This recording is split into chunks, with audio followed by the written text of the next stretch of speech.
Welcome to this explainer. Today, we're diving deep into the psychological and philosophical reasons why Macbeth is universally considered Shakespeare's most terrifying masterpiece. We're not just rehashing the surface level plot of murder and ghosts here. No, we are getting into the actual mechanics of absolute despair.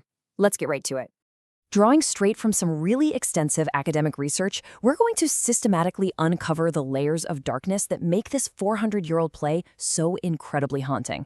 The scholarly research we're unpacking today focuses heavily on the immense psychological stresses and this inexorable wave of destruction that washes over Scotland, pulling us into a deeply unsettling exploration of the human condition. To do this, we're going to structure our explainer as a thematic descent, basically a journey straight down into the void. Here is our roadmap for the descent. 1. The ultimate villain hero. 2. Instruments of darkness. 3. The murder of sleep. 4. The descent into nihilism. And 5. The play of no future. Section 1. The ultimate villain hero. Let's start by looking at the protagonist himself. When you look at Shakespeare's other great tragedies, the heroes have their fatal flaws, sure, but they're often victims of circumstance or manipulation. Hamlet hesitates and delays his revenge, Lear acts out of just foolish pride, and Othello is heavily manipulated and tricked by Iago. But Macbeth? That's a whole different story. Macbeth is entirely conscious of his choices. He knowingly, deliberately embraces the absolute bloodiest path. He isn't tricked into killing King Duncan. He has a working conscience, he completely understands the horrific nature of what he's imagining, and yet he does it anyway. And honestly, this brilliantly illustrates the play's unique brand of horror.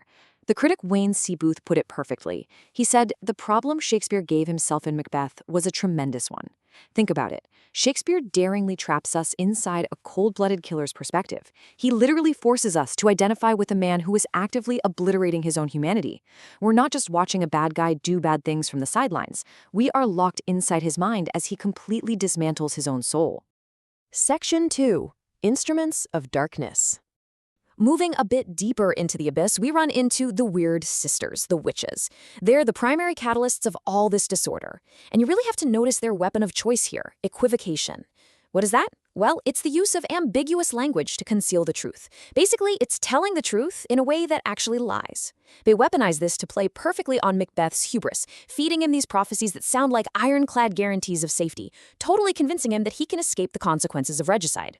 They provide the supernatural temptation, sure, but it's ultimately his free will that swallows the bait. And because he takes that bait, Macbeth's crime isn't just a political assassination. Oh no. It's a full-on metaphysical assault on the universe itself.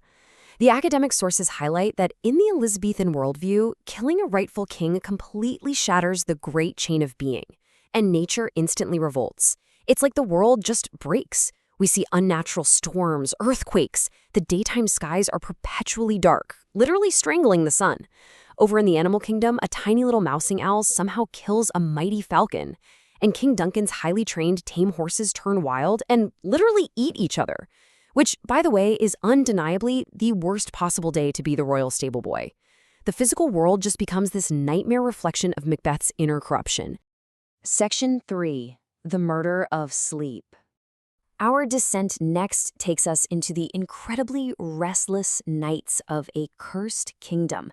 Now, we really have to ask ourselves, why does Shakespeare make insomnia such a prominent, agonizing plague across the entire realm of Scotland?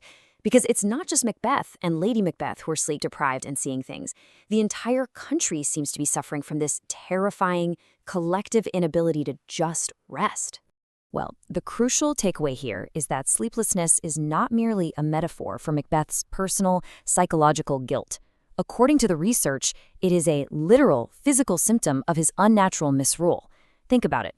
When the rightful king is murdered, safety and security die right along with him. So this widespread insomnia acts as physical evidence that the natural order has been murdered right alongside King Duncan. The state is so fundamentally broken and unstable that its people literally cannot even close their eyes. Section 4. The Descent into Nihilism. Now we're hitting the philosophical rock bottom of our explainer, the total, terrifying collapse of meaning. The sources detail Macbeth's fall through 3 very distinct layers of nihilism. First up, ethical nihilism. This is where he and Lady Macbeth just flat out reject moral absolutes. viewing good and evil as mere social constructs that they can ignore to grab power. Second, we have political nihilism, the violent destruction of the existing order, which creates a state of total terror and profound insecurity.